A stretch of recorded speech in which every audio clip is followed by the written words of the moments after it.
राधे राधे दोस्तों, जय माता दी। तो ऐसा क्या 9 दिन हम भोग माता को अर्पित करें जिससे माता रानी हो जाएं अति शीघ्र प्रसन्न। और जिस भी कामना से इस व्रत का संकल्प और अनुष्ठान किया जाता है वो जल्द ही कामना सिद्ध होती है।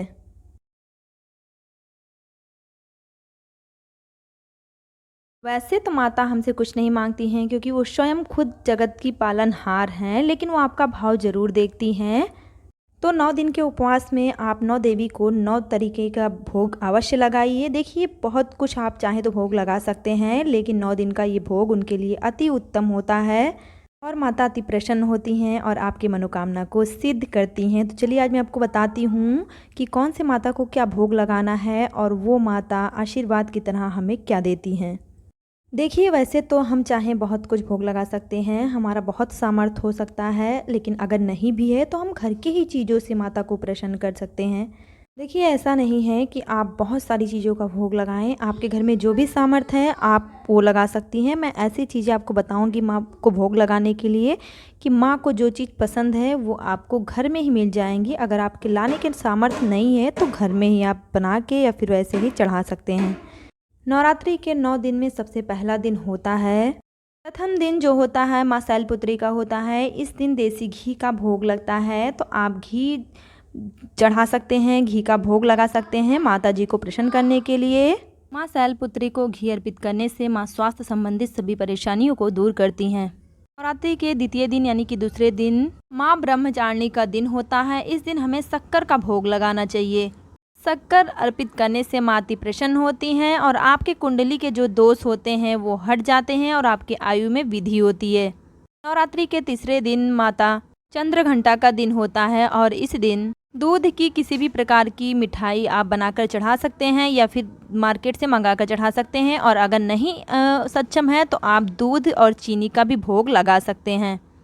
माता रानी आपके सभी दुखों का नाश करती हैं।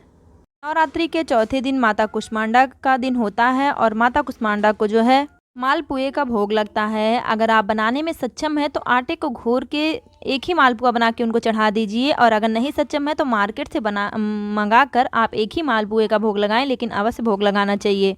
माँ कुष्मांडा आपके सभी बाधाओं को दूर करती हैं, आने वाले संकट को हरती हैं। नवरात्रि के 5वें दिन जो होता है माँ स्कंदा का दिन होता है। इस दिन माता को केले का भोग अर्पित किया जाता है।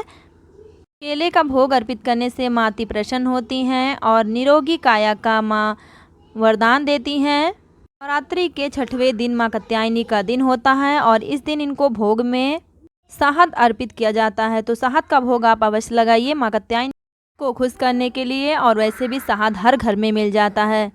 नवरात्रि के 7वें दिन माँ कालरात्रि का दिन होता है। इस दिन माता को गुड़ का भोग लगाया जाता है और गुड़ भी हर घर में आसानी से मिल जाता है। माँ कात्यायनी जो होती हैं वो सभी संकटों का नाश करती हैं।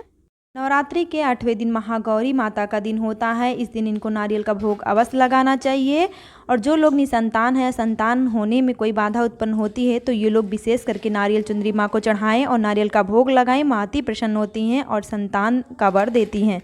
नवरात्रि के 9वें दिन माँ सिद्धरात्रि का दिन होता है और इस दिन माँ को सफ़ेद तिल का भोग लगता है। आप चाहें तो लड्डू बना के भी लगा सकते हैं या फिर आप चाहें तो किसी तरीके से किसी भी स्वरूप में भोग बनाकर उनको लगा सकते हैं तिल का।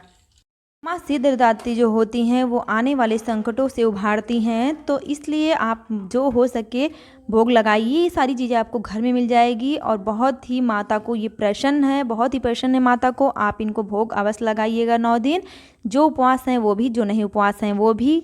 वीडियो को लाइक सब्सक्राइब शेयर करना बिल्कुल ना भूलें, जितना हो सके शेयर किए जिससे कि दूसरे लोग भी जान सके कि माँ को क्या भोग लगाना है। इससे आधा पुण्य आपको भी मिल जाएगा। तो चलिए फिर नेक्स्ट वीडियो में मिलेंगे, और सब्सक्राइब कर लीजिए चैनल जिससे कि अच्छे अच्छे वीडियोस जो भी आए पूजा पाठ से रिलेटेड वो आपके पास सर्वप्रथम पहुँच सके।